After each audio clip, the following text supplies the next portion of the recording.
भक्तों, क्या आपने कभी सोचा है कि एक मामूली सी घास जिसे हम अक्सर अपने पैरों तले कुचल देते हैं, वो आपकी बंद किस्मत का ताला खोल सकती है? 5 मई का वो दिन यानी संकष्टी चतुर्थी का वो पावन अवसर, जब पूरे ब्रह्मांड की शक्तियां एक विशेष बिंदु पर केंद्रित होती हैं, अगर आपने इस दिन एक छोटी सी चूक कर दी तो हो सकता है कि आपकी बरसों की साधना अधूरी रह जाए।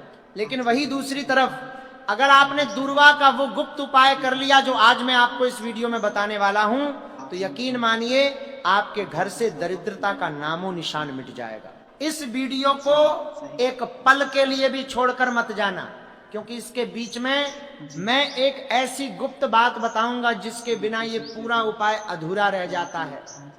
लोग अक्सर गणेश जी को दूर्वा चढ़ाते हैं, पर क्या आप जानते हैं कि गलत तरीके से चढ़ाई गई दूर्वा लाभ की जगह नुकसान भी कर सकती है?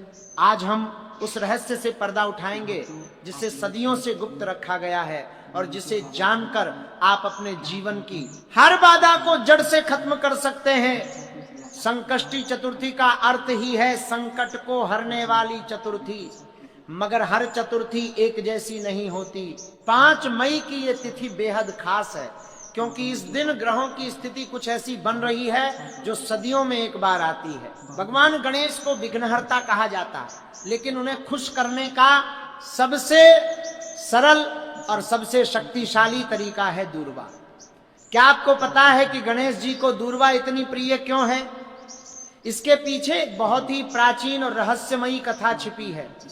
पौराणिक काल में एक बहुत ही भयानक असुर था जिसका नाम था अनलसुर। वो इतना शक्तिशाली और क्रूर था कि वो जीवित प्राणियों को ही निगल जाता था। जब उसने स्वर्ग और धरती पर हाहाकार मचा दिया, तब सभी देवता व्याकुल होकर भगवान गणेश की शरण में गए। गणेश जी ने उस राक्षस के अत्याचारों को समाप्त करने के लिए उसे स्वयं ही निगल लिया। लेकिन उसके बाद जो हुआ वो हैरान करने वाला था।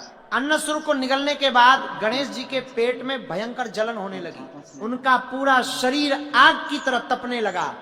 बड़े बड़े ऋषि मुनि आए, उन्होंने कई तरह की शीतल औषधियां दी, पर गणेश जी की जलन कम नहीं हुई। तब कश्यप ऋषि ने दूर्वा की 21 गांठें गणेश जी को खाने के लिए दी। जैसे ही गणेश जी ने वो दूर्वा ग्रहण की, उनके पेट की जलन तुरंत शांत हो गई। तभी से गणेश जी ने ये वरदान दिया कि जो भी मुझे श्रद्धा और भक्ति से दूर्वा चढ़ाएगा, मैं उसके जीवन के सारे संकट हर लूंगा। अब सबसे महत्वपूर्ण सवाल ये आता है कि क्या आप सही तरीके से दूर्वा चढ़ाते हैं? ज्यादातर लोग मंदिर जाते हैं और घास का एक गुच्छा गणेश जी के चरणों में रख देते हैं। ये आपकी सबसे बड़ी भूल है। दूर्वा चढ़ाने का एक विशेष नियम होता है, एक आध्यात्मिक विज्ञान होता है। अगर आपने उस नियम का पालन नहीं किया तो आपका ये उपाय फलित नहीं होगा। ध्यान से सुनिए। 5 मई की सुबह जब आप उठें तो सबसे पहले स्नान करके स्वच्छ वस्त्र धारण करें। कोशिश करें कि आप लाल या पीले रंग के कपड़े पहने, क्योंकि ये रंग गणेश जी को अत्यंत प्रिय है। इसके बाद आपको दूर्वा लेने जाना है, पर रुकिए, दूर्वा लेने के भी कुछ बहुत सख्त नियम हैं जिन्हें आपको याद रखना होगा। कभी भी गंदी जगह से दूर्वा ना तोड़े। जहां कूड़े का ढेर हो या जहां से पशु निकलते हो, वहां की दूर्वा कभी भी पूजा में प्रयोग नहीं करनी चाहिए। आपको ऐसी जगह से दूर्वा लेनी है जहां की मिट्टी शुद्ध हो और जहां पवित्रता बनी रहे। दूर्वा हमेशा 3 या 5 पत्तियों वाली होनी चाहिए। वो दूर्वा मत लीजिए जिसमें सिर्फ 1 पत्ती हो। इसके बाद आपको 21 दूर्वा की जोड़ी बनानी है। याद रखिए, मैं जोड़ी कह रहा हूं, यानी कुल 42 दूर्वा होनी चाहिए, जिन्हें मिलाकर 21 जोड़े बने। इन 21 जोड़ों को एक कलावा यानी लाल धागे से हल्के से बांध लीजिए। अब इसे लेकर गणेश जी के सामने बैठे। लेकिन यहाँ एक और गहरा रहस्य छिपा है। उपाय शुरू करने से पहले अपने सामने एक शुद्ध घी का दीपक जलाएं। दीपक ऐसा होना चाहिए जो आपके पूरे उपाय के दौरान जलता रहे। अब गणेश जी का ध्यान करें, उनके उस स्वरूप को मन में उतारें जिसमें वो मंद मंद मुस्कुरा रहे हैं। अब आपको वो गुप्त मंत्र बोलना है जो इस उपाय की असली शक्ति है। ये मंत्र है ओम गंग गणपतये नमः। इस मंत्र का मानसिक जाप करते हुए आपको एक एक करके वो दूर्वा की जोड़ी गणेश जी को अर्पित करनी है। पर ध्यान रहे, दूर्वा को गणेश जी के चरणों में नहीं बल्कि उनके मस्तक यानी सिर पर चढ़ाना है। शास्त्रों में स्पष्ट रूप से कहा गया है कि गणेश जी के सिर पर दूर्वा चढ़ाने से मानसिक शांति मिलती है और सोए हुए भाग्य के द्वार खुल जाते हैं। जब आप दूर्वा चढ़ा रहे हो तो अपनी उस एक समस्या के बारे में सोचें जो आपको सालों से परेशान कर रही है। अब मैं आपको वो बात बताने जा रहा हूं जो इस पूरे अनुष्ठान का सबसे जरूरी हिस्सा है। बहुत से लोग पूछते हैं कि क्या हम दूर्वा कभी भी चढ़ा सकते हैं? जवाब है बिल्कुल नहीं। 5 मई को चंद्र उदय का समय सबसे महत्वपूर्ण है। संकष्टी चतुर्थी की पूजा तब तक पूरी नहीं मानी जाती जब तक आप चंद्रमा को अर्घ्य ना दे दें। लेकिन दूर्वा वाला ये विशेष उपाय आपको दिन में 2 बार करना है। एक बार सुबह सूर्योदय के समय और दूसरी बार शाम को प्रदोष काल में। प्रदोष काल वो समय होता है जब दिन ढल रहा हो और रात शुरू होने वाली हो। इस संधि काल में ब्रह्मांड में एक अनोखी हलचल होती है। इस समय किया गया कोई भी उपाय 1000 गुना ज्यादा फल देता है। जब आप शाम को दोबारा दूर्वा चढ़ाएं तो अपने मन में अपनी वो इच्छा बोले जो बहुत समय से अटकी हुई है।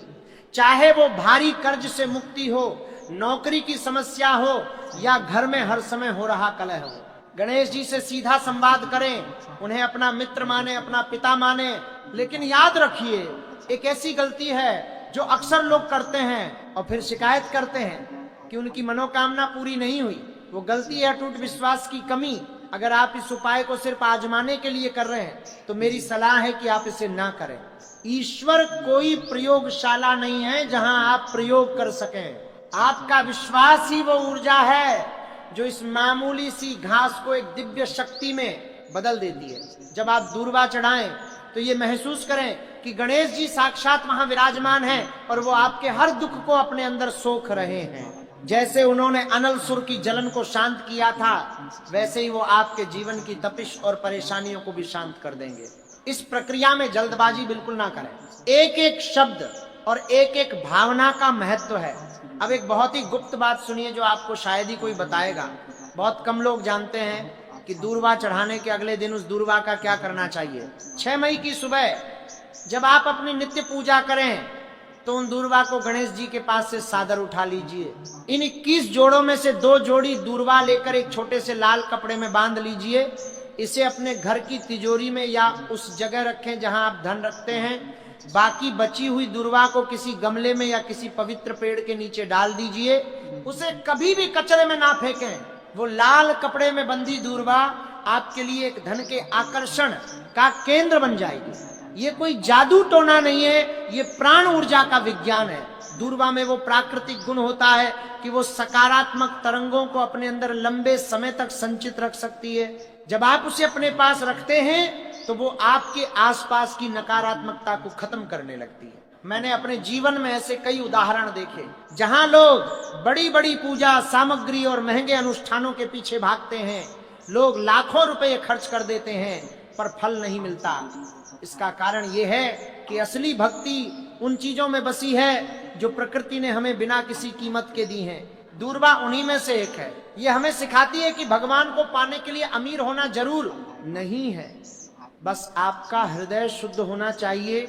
इस 5 मई को जब आप ये उपाय करेंगे तो आप खुद अपने अंदर एक नई शक्ति का अनुभव करेंगे। आपके जो काम महीनों से रुके हुए थे वो अचानक गति पकड़ने लगेंगे। लेकिन ध्यान रहे, ये उपाय सिर्फ उन्हीं के लिए काम करता है जो ईमानदारी और मेहनत पर विश्वास करते हैं। गणेश जी बुद्धि के देवता हैं और सही बुद्धि हमें सही रास्ते पर चलना सिखाती है। इसलिए उपाय के साथ साथ अपने कर्मों की पवित्रता पर भी ध्यान दें। इस समय मैं आपको एक विशेष चेतावनी भी देना चाहता हूं। कभी भी किसी दूसरे व्यक्ति का बुरा चाहने के लिए या किसी को नीचा दिखाने के लिए ये उपाय ना करें। गणेश जी मंगलकारी हैं, वो कभी किसी का अमंगल स्वीकार नहीं करते। अगर आपकी नीयत में खोट होगा तो इस पूजा का फल आपको कभी नहीं मिलेगा। हमेशा सबका भला मांगे। जब आप दूसरों की खुशी की प्रार्थना करते हैं तो विधाता आपकी झोली बिना मांगे ही भर देता है। इस संकष्टी चतुर्थी पर एक दृढ़ संकल्प लीजिए संकल्प ये कि आप अपने भीतर की बुराइयों को, जैसे क्रोध, अहंकार और ईर्ष्या को गणेश जी के चरणों में हमेशा के लिए त्याग देंगे। जब आपका मन आईने की तरह साफ होगा तभी ईश्वरीय आशीर्वाद वहां टिक पाएगा। इस चर्चा के अंत में मैं बस यही कहना चाहूंगा कि ये मौका हाथ से जाने मत देना। 5 मई की ये तिथि आध्यात्मिक रूप से बहुत बलवान है। दुर्वा का ये महा उपाय आपकी किस्मत की लकीरों को बदलने की पूरी ताकत रखता है।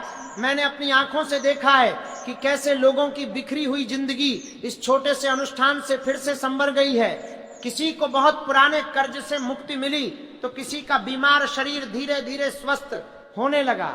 ये सब सिर्फ एक घास का चमत्कार नहीं है, ये उस अटूट श्रद्धा का परिणाम है जो आप भगवान गणेश के प्रति दिखाते हैं। दूरबा तो बस एक सेतु है आपको उस असीम सत्ता से जोड़ने का। अगर आपको लगता है कि ये जानकारी किसी और दुखी व्यक्ति के काम आ सकती है तो इसे उन तक जरूर पहुंचाएं, क्योंकि शास्त्रों में ये भी कहा गया है कि ज्ञान और पुण्य बांटने से ही बढ़ता है।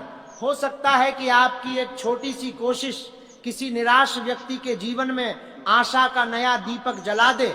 इस संकष्टी चतुर्थी को सिर्फ एक साधारण दिन की तरह मत गुजारें। सुबह जल्दी जागें, पवित्र हो जाएं, शुद्ध दुर्वा का चयन करें और पूरी निष्ठा के साथ गणेश जी की शरण में चले जाएं। वो गजमुख, वो लंबोदर आपकी हर पुकार सुनने के लिए व्याकुल बैठे हैं। बस जरूरत है तो उन्हें सच्चे मन से पुकारने की।